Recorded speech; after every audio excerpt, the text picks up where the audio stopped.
Segunda de Corintios capítulo 2 versículo 10 y 11.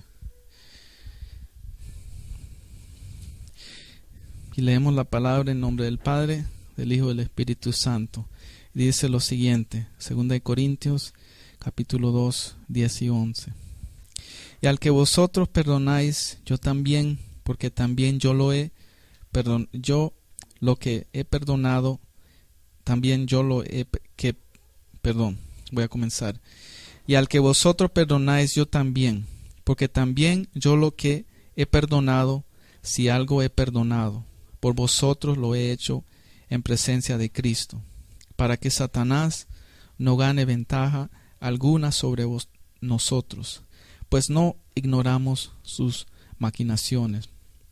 En estas últimas semanas, las últimas anteriores, hemos estado hablando acerca de la importancia de la oración. Después hablamos acerca de la alabanza. Y en esta semana sentí del Señor de enfocarme en este tema. Como un título le podemos poner Cerrando la puerta al enemigo. Es un aspecto bien importante para el creyente porque hay cosas que uno no puede evitar. Con el sentido de Satanás viene tirar dardos a nuestra mente, oposición, y hay cosas que uno puede hacer para cerrar la puerta, y las dos son muy importantes. Cómo lidiar con los ataques y las oposiciones cuando vienen y son permitidos, y también cómo aprender a cerrar puertas en cosas que el Satanás trata de tomar ventaja. Tenemos que saber que nuestro enemigo es astuto. Nuestro enemigo, él, como dice Juan 10:10, viene a destruir, a robar y a matar. Y la función de él es traer división. Él es sutil, él es malo. Él toma ventaja de cualquier situación. Y entonces tenemos que aprender a no negociar con él, no confiar en él. Y en esta situación vamos a sacar principios de lo que el apóstol Pablo aconseja a la iglesia de Corintios. O sea, la situación en particular no es algo que se ve usualmente dentro de la iglesia de Dios con este caso, pero lo que nosotros sacamos son los principios y aplicándolos, ¿no? Para cómo aprender a cerrar la puerta al enemigo. La iglesia de Corintios era una iglesia que tuvo un conocimiento radical. En Corintios había bastante paganismo, bastante cegadez espiritual, y entonces la primera de Corintios, en capítulo 5, es la primera carta que el apóstol Pablo escribe con este tema particular. Y otra vez, como digo, vamos a sacar los principios, no necesariamente que este tema como está escrito. Había tanta contaminación en esta iglesia que una de las cosas en el capítulo 5, en los primeros versículos, había un personaje que incluso estaba teniendo relaciones con la mamá de su padre. O sea, y el apóstol Pablo dice que aún los incrédulos no tenían esas cosas, ¿no? Y entonces vamos a ver los principios de este tema. Y entonces él se dirige en la primera carta a los corintios. Ellos tenían cosas, por ejemplo, se emborrachaban cuando tomaban la Santa Cena, mal usaban los dones de Dios, del Espíritu, y una cantidad de cosas. Entonces eran unos cristianos bien carnales, no estaban maduros, no estaban ejerciendo los frutos, y tenían varias cosas que estaban sucediendo por esto. Y entonces este caso particular, el apóstol Pablo da algunos consejos que dice aquí primero, con el punto era la fornicación. Y entonces ellos lo tomaron, como dicen, no estéis envanecidos.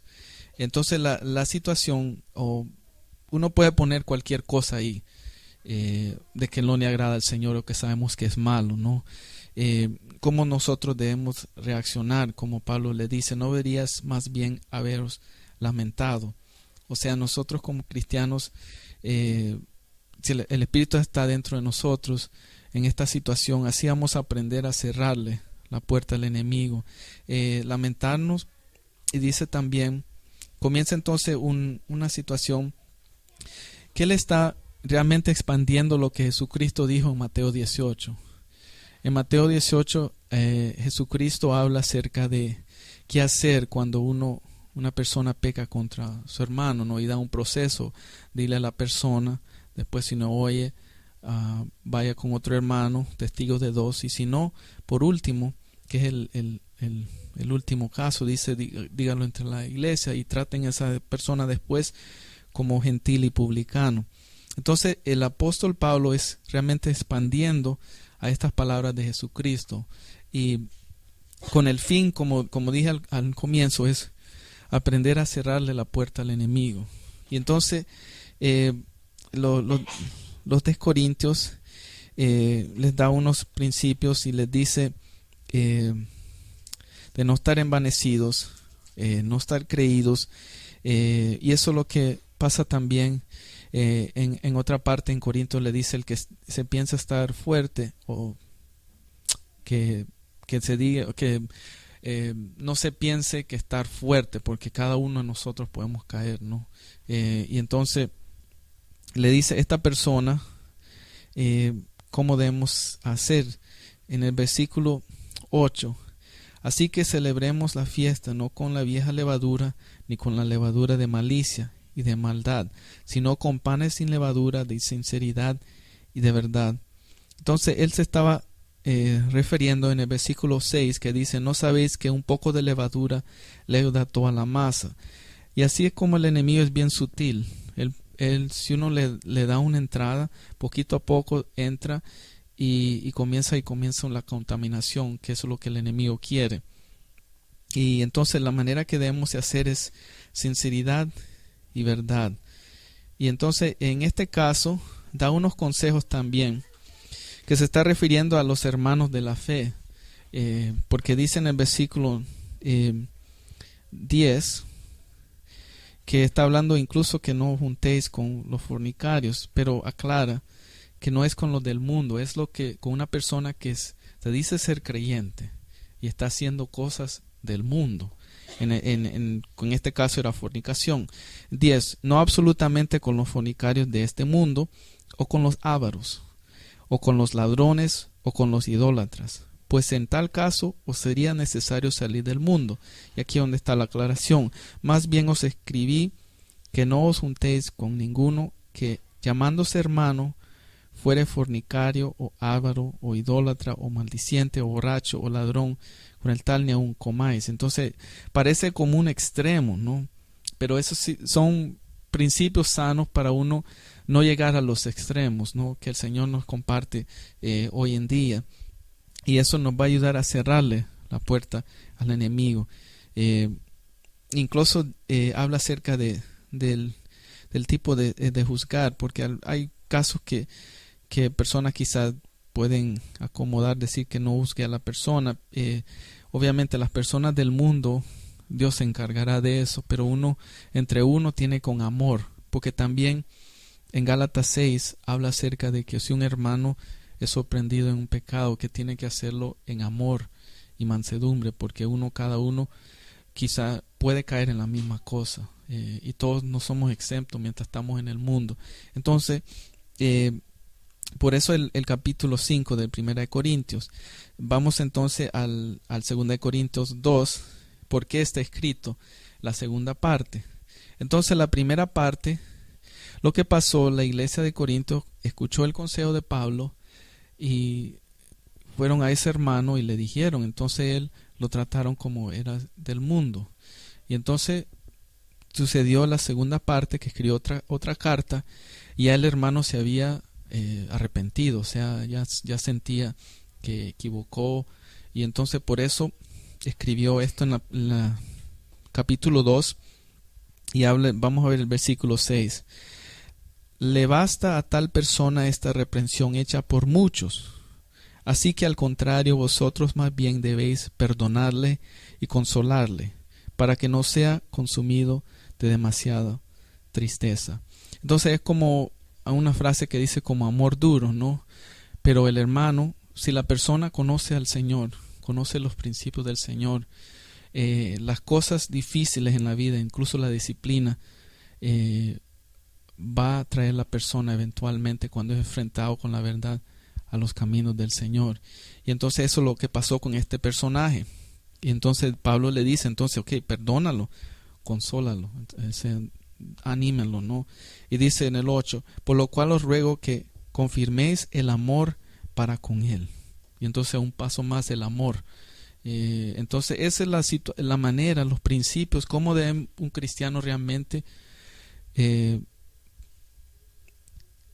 los pasos que para cerrar la puerta al enemigo y cómo tratar de situaciones bien delicadas. Estos puntos no se predican mucho o no se enseñan mucho porque son bien delicados. Y entonces, pero la Biblia tiene bien claro desde, como dije en Mateo 18, como Jesús dijo, y el apóstol Pablo aclara o añade más la enseñanza aquí en 1 Corintios y en 2 Corintios de esta situación. Y con el fin, como vamos a ver en el 9, porque también para este fin os escribí, para tener la prueba de si vosotros sois obedientes en todos. Y ahí es donde lo que leímos al comienzo, 19. Y al que vosotros perdonáis, yo también, porque también yo lo he perdonado. Si algo he perdonado por vosotros, lo he hecho en presencia de Cristo. Y el 11, para que Satanás no gane ventaja alguna sobre nosotros, pues no ignoramos sus maquinaciones. Eso es el fin de todo, para que nosotros maduremos y no entre Satanás. O sea, las maquinaciones son estrategias o sistemas que el enemigo usa, y él es el mismo que hizo a Adán y Eva caer en el jardín. Entonces tiene muchos años, miles de años de experiencia. Nosotros no podemos fugar con Satanás, o sea, o tratar de negociar con él y decir vamos a ganarle. Necesitamos la ayuda del Espíritu Santo y necesitamos ver estos consejos para poder cerrarle, y es lo que el Señor quiere. Y con este año, como hemos estado hablando acerca de Oseas 10:12, de sembrar y cegar y hacer, buscar al Señor, porque Él quiere hacer cosas en nuestras vidas y alrededor de nosotros. Y este punto es bien importante, ¿no? Como dije antes, no es muy usual, no se toma esto, pero es bien importante para que uno madure en los caminos del Señor. Y entonces vamos a dejarlo allí, vamos a orar, y voy a comenzar a hacer algo para abrir el altar, ¿no? Yo incluyéndome, porque siento que cuando la palabra es predicada, para que uno tome un paso de fe de acuerdo a lo que el Señor dirija, no es obligado, pero donde quiera está, para que el Espíritu Santo nos ayude en este año que va a comenzar a hacer cosas, y vamos a creer, porque ya estamos en los tiempos finales. Entonces se acerca la venida de Jesucristo y tenemos que pedirle y buscarle con todo corazón. Y entonces vamos a orar con ese fin. Señor, Padre Celestial, te damos gracias, Señor Jesús, por esta hermosa palabra que nos has dado, Señor Jesús, que es una palabra a tiempo, Señor Jesús. Hemos estado leyendo todo este año de cómo sembrar, cómo cosechar, cómo hacer tu voluntad, Señor Jesús. Vimos acerca de la oración, la alabanza, y este es un punto bien importante, Señor Jesús, cómo cerrarle la puerta al enemigo, Señor Jesús. Cómo mantenernos puros y limpios, Señor, en medio de todo este mundo, Señor Jesús. Que incluso en tu palabra en Efesios dice, Señor, que aún ni pensemos ni pensemos en las cosas que el mundo piensa, Señor Jesús, ni hagamos, Señor, ni las sombras, Señor Jesús. Espíritu de Dios, te pedimos que tú seas tocándonos con tu palabra, Señor Jesús, para que podamos no solo oír tu palabra, Señor, sino ser hacedores de tu palabra, Señor Jesús. Gracias por esta palabra, Señor Jesús. Escudriña nuestros corazones, Señor Jesús. Cada familia representada aquí, cada persona representada aquí, Señor Jesús, que pueda salir con tu palabra, Señor Jesús, y aplicada, Señor, a cada situación individual, Señor Jesús. Te honramos, Señor, te glorificamos, Señor Jesús, en el nombre bendito de Jesús. Amén. Que el Señor nos bendiga, hermanos. Estamos despedidos.